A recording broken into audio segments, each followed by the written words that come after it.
right, you guys ready? 7 p.m. crew? Yeah? You're on a sugar high. I'm a little terrified of you. I can see in your eyes like at any moment it turns into Lord of the Flies and you're all coming at me, which is a little weird, especially with the music. It's like we're singing, yay, it's Easter, and then we ran into like the Alfred Hitchcock kind of thing. Is this like eerie? You're like, what is about to happen right now? We're jumping into a 4-week series on Easter Sunday. I think it's so important that we started it this Sunday in particular, called Angels and Demons. And over the next 4 weeks, we're going to be looking at this battle that rages on between really the choices that we make and what we want to do and sometimes what we know we need to do, and these pieces that just don't seem sometimes to fit. And I believe that it all begins to start with our fascination with spirituality and faith and things that we just go, man, there's something out there, and we ask the questions as we lay our head down on our pillow, why do I exist? Is there purpose in my life? Is there a God, a thing somewhere out there?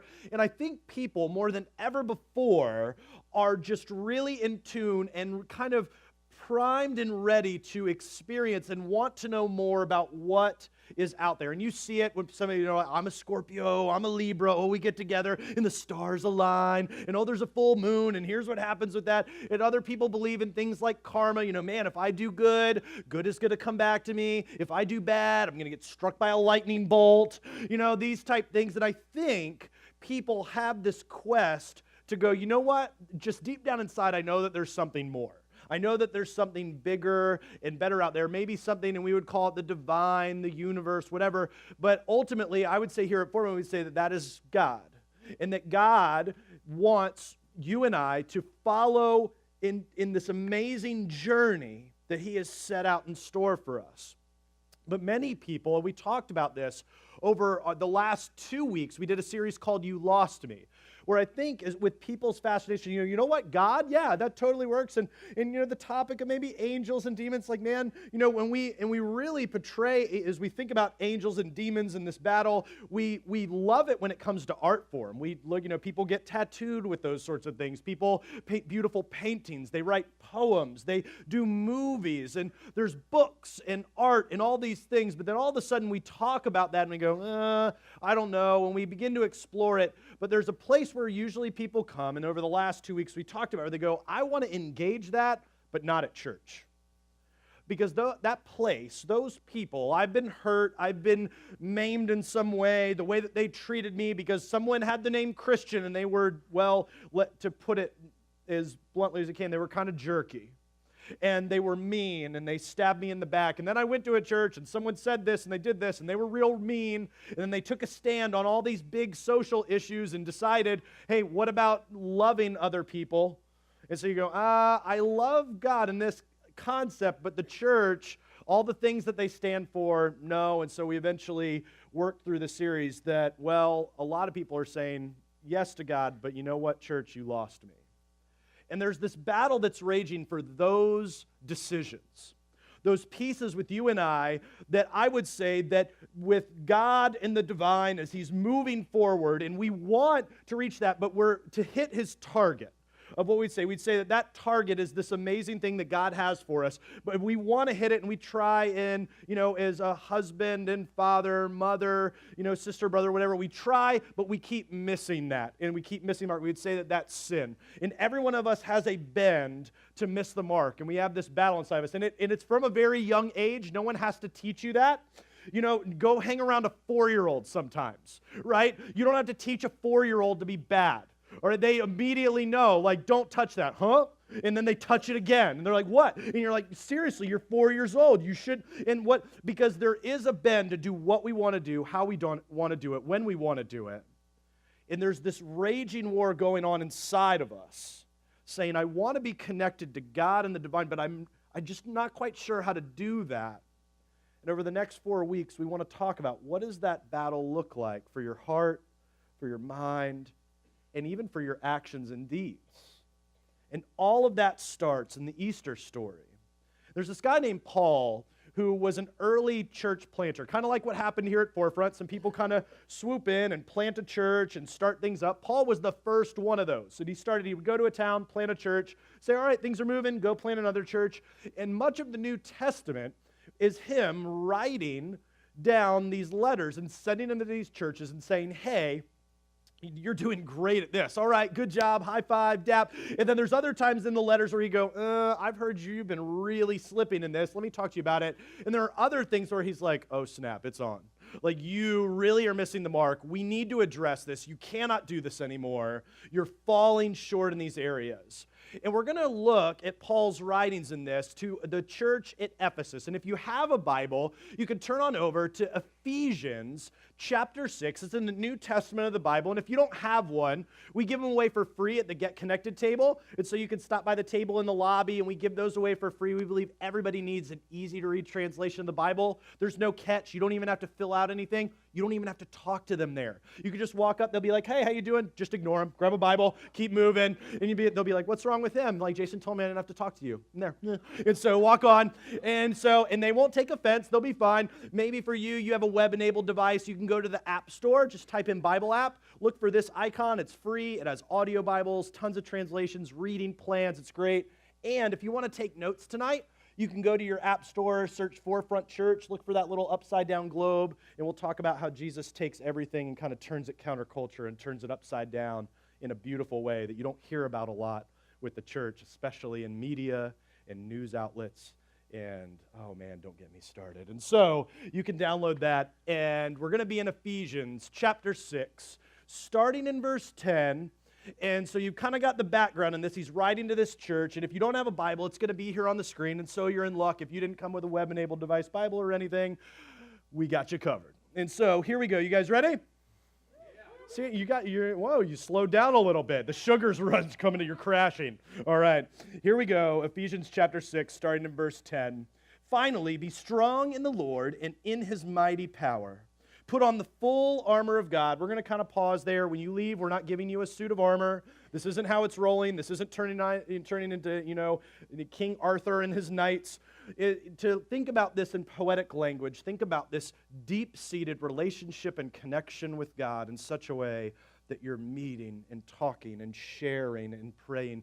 And it's just rooted in who you are. Much like if you think about a marriage, that everything that you do is wrapped up in and honoring that other person, being prepared for that, putting on the full armor of God so that you can take your stand against the devil's schemes. For our struggle is not against flesh and blood, but against the rulers, against the authorities, against the powers of this dark world, and against the spiritual forces of evil in the heavenly realms. This starts, if you're into Star Wars, you're like, where, this is the Force, what's going on? And this is what I used to think for years because I wasn't really into God and faith, and I read this like, this is weird, but we're going to get to this.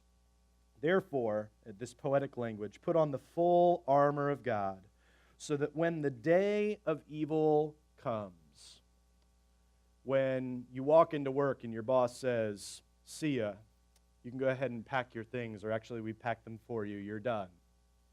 When you get home and you open up the door and find out that your kid's been expelled or worse, arrested. Or when you walk in and your spouse says, I need to sit down and talk with you because, well, I've found someone else. When you get that phone call in the middle of the night and someone that you love is gone. Or when that friend who you cherished and cared for so deeply turns around and stabs you in the back. In those moments where it feels like you cannot get any lower, so that when the day of evil comes, that you may be able to stand your ground, and after you have done everything, to stand. We're going to talk about that phrase, to stand, this evening as we look at the Easter story. But before we do, I want to pray for us as we dive in. Let's pray. God, we want you to do what only you can do, because we can see the average and mundane anytime we wake up and go about our day and go to sleep. We pray that you can do the miraculous and that you'll do it tonight. That in our hearts and in our minds, that you will break down the walls of things that we maybe always felt, or maybe the walls that we've built up that we've never uttered to anyone else, and misconceptions that we have about you and your church and believers, that you'll strip it all away and let us understand that you are a God of love and you're a God of grace, that you're a God of second chances. And that second chance story starts with your son in the Easter story of him on the cross and conquering death. And it's through your son Jesus we pray. Amen. How many of you guys have ever been around a child, as we talk about this idea of standing? Have you ever been around a small kid that's learning to stand and walk? Yeah? How many of you guys? Yeah. If you've ever seen this, if you haven't been graced with this, it's funny. And if you are around it, you should YouTube it because it's awesome. Kids, interestingly enough, and there's signs that God is a God that has a sense of humor because kids grow disproportionately. Okay, their heads, they look like little bobbleheads running around. Their heads grow much larger than the rest of their body. And as they start to pull themselves up and they do it, they're like, oh, my neck hurts so bad. And then all of a sudden, they're like, I'm going to take a step, but now I'm leaning. And when their heads are huge. Have you ever seen the movie So I Married an Axe Murderer? You ever seen this? Head, move. It's like an orange on a toothpick. It's a wee bit offsides on that one. He's going to cry himself to sleep on his gargantuan pillow. Sorry, the hamster falls asleep at the wheel. And so their head, it's huge. Now you're going to go home, you're going to be like, I need to watch that. It's great. And so the head's big, and then it starts to move, and they're like, oh, no. And they move with their head, and then they catch their momentum, and then they're like, their head, which is huge, goes, and and they move over, and eventually they get control of that gargantuan thing, and they get their neck muscles moving, and they can begin to stand and walk. And it's funny to watch. And eventually, as we grow up, we start taking a stand, not in a physical sense, but more in a passionate sense. And some of the things that we stand for and the things that we get, excited about. And I remember in junior high school, there was this guy, and his name was Brian. Now, Brian was a bigger kid. He was redneck-esque, if you will. Nothing against my redneck friends. But he, was this country boy at heart and loved to pick on other people. And I was a skateboard kid that dressed mainly in black and was not very athletic. And the only reason I could run fast is because my calves were huge from skateboarding. And that was to run away from bullies. And so Brian sat in front of me in our lines for gym class. I guess there's squads, maybe, if you were remember that, at Princess Anne Middle School, and he sat in front of me, and he would turn around and say things that were not encouraging or endearing and about me, and I was, how would I say this, younger, I was blessed with the spiritual gift of sarcasm. And so as he would continue on, I didn't know how to stop. He would begin to say things. So I muttered under my breath as he's saying things, again, that are not encouraging or endearing. I say under my breath, your mama. Which, if you're not familiar with that vernacular, let me explain. The translation of that means, please punch me, okay? Just in case you're wondering what that is, and that's bold, font, large, exclamation point emoji. And so that's what it's saying. And so he says, I'll see you after gym class, which means I'm going to get my behind kicked. And I'm like, oh, awesome. So we get done with gym, and I try to leave early, and I go back out around the back of the gym, and I hear him, yo, what'd you say about me? And because I don't know when to stop, I said your mama. And that's when he punched me in the face.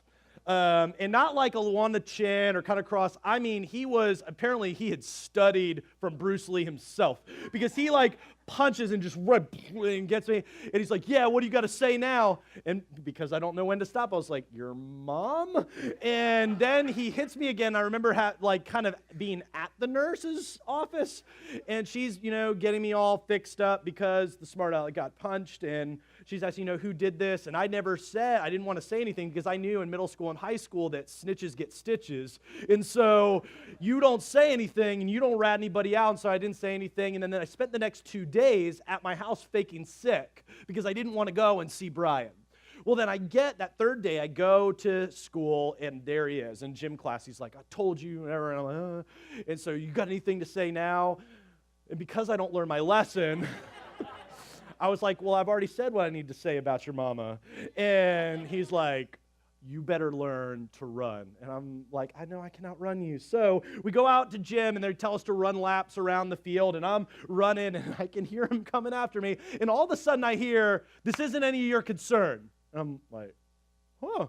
that's not the same voice of the guy I heard before. And I see it, I turn, and it's Brian and this guy named Mike, who I believe Mike went through puberty in the womb. You had that kid at junior high that like walked in 6th grade and he just had like a full beard and he was carrying like, the beer mug and he's like, hey, like he's just going, you're like, where did this little man come from? But he was huge. And I had never talked with Mike. I was kind of a wallflower, I kept to myself, and Mike was like, you don't mess with him. I'm like, oh, awesome. And he's like, this isn't any of your concern. Don't do it. And he said, what are you going to do about it? And Mike just like punches him, and he's out. And he turns and looks at me, nods his head. I look at him, nod my head, and I just keep on running.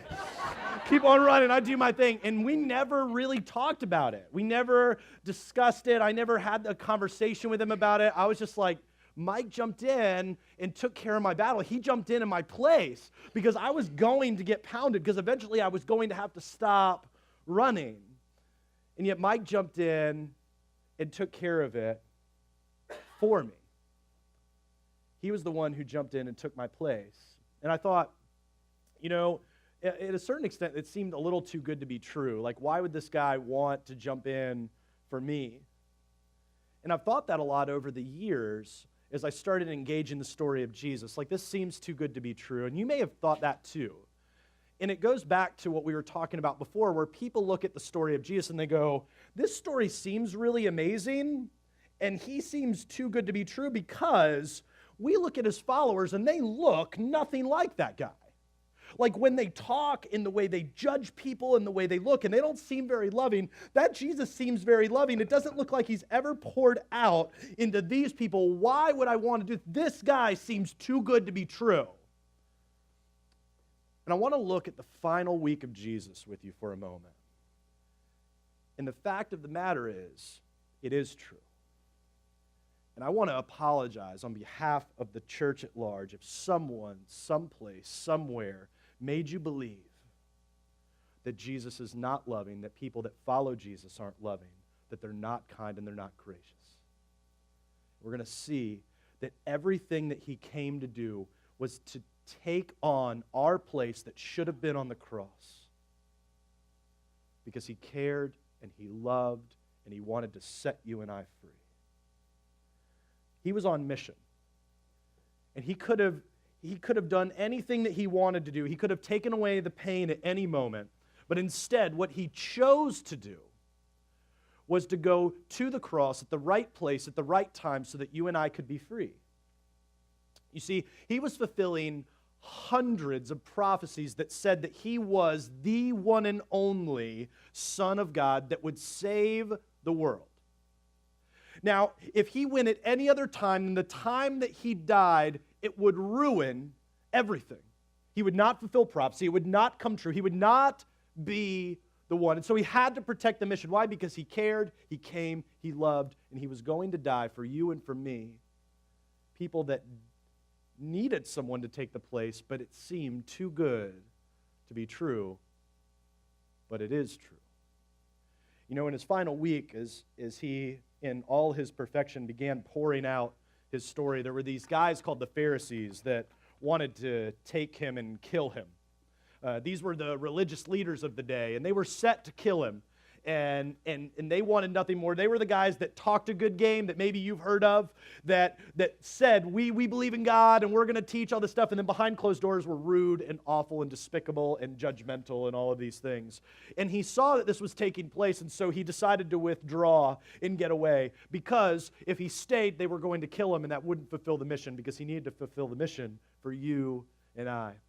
There was another moment where he was teaching, he was out in a crowd, and he heard a murmur through the place that there was a plot to kill him. But he stayed and he taught. Normally he would go off, but he knew that the people that were there, in all his perfection, he says, I have to keep pouring out because there's a plan ahead, and I need to keep ministering. They knew they couldn't do anything because there would have been a riot that would have ensued, that would have taken place had they killed him with all those people. It would have gone nuts. And yet he knew the mission was to get to the cross. And so he started moving around freely, but there were places that he wouldn't go. He didn't go into the inner part of the city yet, Because like, say, New York City, if you were to go there, as opposed to, say, Chesapeake, you have more of a danger of getting hurt or something in New York City than the mean streets of Chesapeake, okay? We live in Kempsville. My wife calls it K-ville. She's like, we live in K-ville. And I'm like, you are a pasty white girl. You're not a thug. We live in Kempsville, okay? You're not going to get hurt. Now, if you go to New York City, now, beautiful city, I absolutely love it, but there is a greater chance because the number of people and the number of things are going that you could get hurt, and he knew that there were also people looking for him, and so there's no way he was going to go to the inner city yet because the mission was to get to the cross, and so he kept pouring himself out. There was a plot to take Jesus' life as he was teaching again one day. And so he decided, no, this isn't the time. I'm going to withdraw. I'm actually going to go out to the wilderness. And then a couple days later, he saw, you know what, it's time. And if you've ever seen this, it's called the triumphant entry.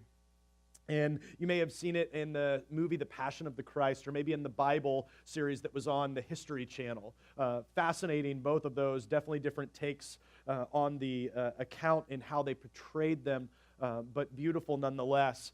And he's coming in, and everyone's singing, yo, you're Jesus, the guy who heals the sick, the guy who raises people from the dead. This is awesome. We love you. Only for 2 days later, all be the same people that go, let's kill that guy.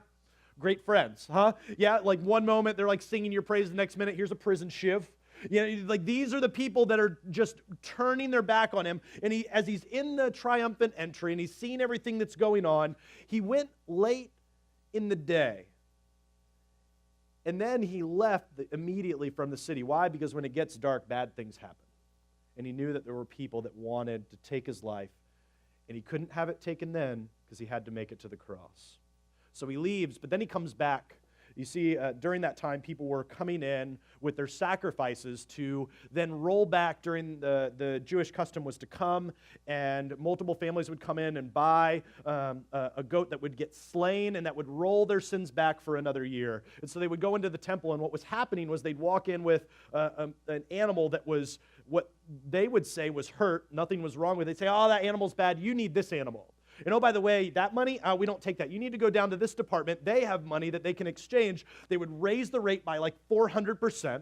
Then they would come around and buy the animal that they just took from the guy before them that was perfectly fine and run this ring, and it was a racket. They were making money in the name of God. And Jesus is like, oh, no, Jack, that ain't going to happen around here. And so he goes and he starts turning over tables. So don't let anybody tell you that, like, oh, Jesus is just meek and kind. Jesus is getting buck wild, all right? In this moment, he's like, you are not going to do this. And he says, you have turned my father's house into a den of robbers. And what he's doing is he's turning up the heat because he knows that he has to get to a place where people are angry, even in his righteous anger, mad enough that they're ready enough to get him to the cross. Everything is on purpose. And then he gets, as it gets dark, he goes back to Bethany, this place where he had friends there, and begins to stay in their home. And then he goes and gets his people together. You may have seen the painting of the Last Supper. Very famous painting. You may have seen it in different artwork. People have gotten shirts with it, tattoos of it. And as you see them sitting there, one of the things that's interesting is Jesus washes the feet of his followers, which was not at all the custom of the day. You see, they travel around, they weren't rolling around in Subarus, in Hyundais. They were riding around on donkeys and by foot, and it wasn't paved roads. It was dirty. It was disgusting. There were lots of animals and lots of animal stuff on the ground. And so as they were traveling and doing this, it would have become very disgusting, if you will. And so when they would enter a home or dwelling, there would be a servant there that would wash the feet of those coming in, so that they would be clean before they would relax and engage in what's happening. Yet there's no servant person there. Why? It's because they've given them the night off. See, they're meeting in secret in the middle of the city. Why are they meeting in secret? Because it's not time for Jesus to be known that he's there. Because if they do know, then they'll come and get him. Someone will snitch. Someone will say. They will come and arrest him then. It is not time yet, and so he's protecting the mission. They get done and they go off to the garden where he asks all of his disciples, his followers, to pray, and they all fall asleep because they're about as loyal as all of us are. And so they fall asleep, and he comes back and he's being arrested. And Peter, one of the guys who acts and then thinks later, he sees that this is going on and takes off his sword and cuts off the ear of one of the men trying to arrest Jesus. And you would think, all right, like, way to go, Peter. You do this. What does Jesus do? He says, put down your sword. Even in the moment that he is being arrested, Jesus gives us a beautiful example of those as they mean us harm. What are we to do? Not to lash back. We're to go in peace. And one of the reasons he stopped him was because that they needed to make sure that a riot didn't break out. What happens if everybody's waving around swords and a riot breaks loose? Jesus dies. He doesn't make it to the cross. Peter stopped. And so he ends up going and getting flogged and beaten with a cat of nine tails, which is essentially a whip that had 9 whips on it that were covered in bone and shells and rock and glass, and he was beaten. And the Roman Empire had perfected the art of execution. Over half of the people that were flogged never made it to a cross, a criminal's cross. And they wanted to make sure that they put everybody on display. The crosses, as you would see them, you may have heard the place that they were at was Golgotha, the place of the skull, and it was on a trade route. And so as people were traveling through, they put the criminals on the top of the hill to say, look, here's what happens when you cross the Roman Empire. Here's what happens if you are to go against what we say.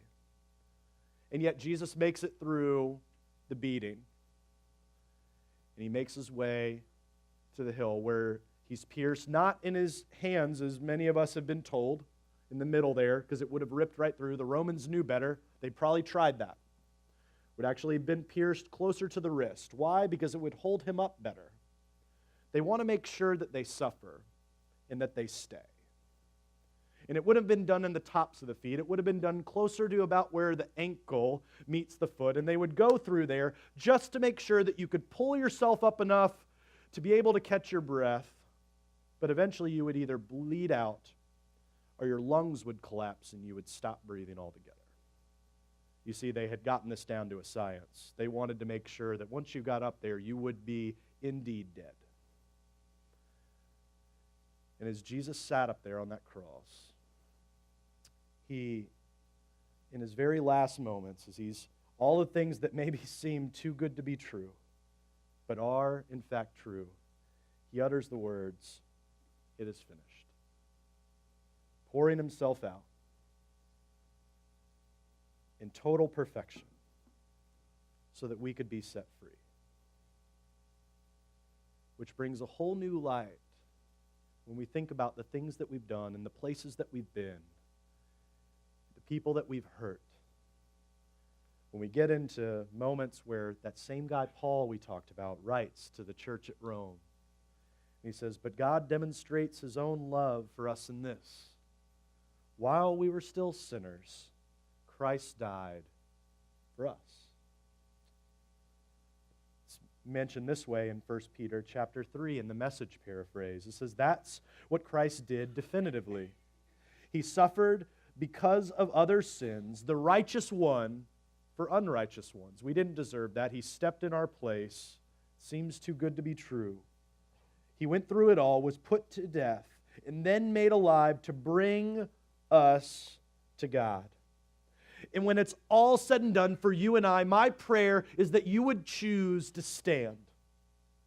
Because he chose to stand and go through the mission and say, you know what, the cross, while it is burden, while it is agony, while it is torture, while it is pain, while I will have separation from my Father, I will do it because I love you. From the beginning of time till the end of time, he loves you. He loves you. And my prayer is that you would choose to stand with him. You would say, I want my life to matter. I've heard lies about the church and about God and about Christians, and I just want to follow Jesus. Because he stood in my place, I want to then stand with him and follow him, because life gives me purpose and meaning when I follow the example of the man who went to the cross in my place. Poured himself out so that we could be viewed as perfect. I ended up run it into Mike, a guy who I was talking about in the beginning. A couple years later, after we had graduated high school, and a lot had happened during that time, and so I saw him and said, "Hey man, you want to go to lunch? You're just kind of catch up, whatever." And he's like, "Yeah, sure. You don't have anything going on." And so we go and grab lunch, and under your seat there's a little chip. I'd love for you to lean down there and grab that and hold that for a moment. As we're sitting there and we're eating lunch, might be hard to find because it's black in a dark room. Use the buddy system. Help each other out. We're sitting there across the table, and I see him just kind of flipping this chip around in his hand. And eventually, you know, when you see things that are a little quirky, you want to ask, like, "Hey, so what's up with that chip you keep flipping like we're in Rounders here? Like, what's going on?" And he's talking about stuff, and he said, "Well, man, I don't know if you knew I was was married, and it was before Facebook where you actually had to keep up with people, and you didn't get to cyber stalk them." And so I was like, "No, I didn't know. You know, we hadn't talked." And he was like, "Yeah, I was married, and she's gone." He's like, "And the alcohol won. So she just got tired of it, and she left. And just been trying to pick up the pieces." And so I started going to AA, and so I reached a mile marker, I reached a new point, so they gave me this chip, and so I never let it go, man. I always have it in my hand, always doing it. He's just talking through his story, and I can watch his countenance change as he talked about his failed marriage, and then he talks about the hope of what's happening. We just sit there, and we're talking over lunch, and eventually I get to the place, and we're just bringing up old times. I was like, "Yeah, hey, man, you remember that day with Brian?" He's like, "Yeah." I was like, "Man, you knocked him out." He's like, "Yeah." And I was like, and I never asked him why. I was like, why'd you do that? And he kind of paused. So I was like, I don't know. Maybe he's not going to tell me. Maybe, he doesn't remember. And he kind of looked at me saying, "You're worth it." I was like, "What do you mean?" He said, "I watched you, and you were kind of quiet. You never stirred the pot and that. And he was just attacking you. And no one should ever face that. No one should ever have to deal with that. And so I stepped in because you're worth it, man. Like, no one should have to face that kind of pain. And so others should step in for people and make sure that they don't have to face that kind of stuff." And man, I've kept that with me. And what Jesus does when he goes to the cross, when it's all said and done, he chose to stand because, well, you're worth it. He said that he cared and loved and wanted you to have something above all else, which is eternal life in him. So he said, "You know what? I'm going to go, and I'm going to come, and I'm going to love, and I'm going to die. And I'm going to pay a price that's so brutal yet remarkable and conquer the grave to show them, to show humanity from beginning to end." And there's people who have written about this on both sides of the fence, who love God, who can't stand God, who say, Jesus lived, Jesus died, and while some of the ones on the other side of the fence said, we don't want to accept it, but there are accounts that he rose from the dead. And there's more documentation to prove all of those events than there is of George Washington, Alexander the Great, and much of the Roman Empire combined. There's a great book for that. It's called The Case for Christ by Lee Strobel. He was a guy who wanted to disprove the existence of Jesus. Oddly enough, ended up following him. Because you cannot disprove the nature, work, ministry, and love of Jesus. No matter how many Christians want to stomp his name out and do awful things, no matter how many media outlet headlines that you see that say a church or a Christian did whatever, no matter how many times you've been hurt by a church, the truth is, people mess up and make mistakes, and the church may fail you. I'll fail you one day. I'm not perfect. The people around you, they'll fail you, but they love you. But the only one that doesn't fail you is Jesus. He was perfect, he loved you, and he set you free because you're worth it.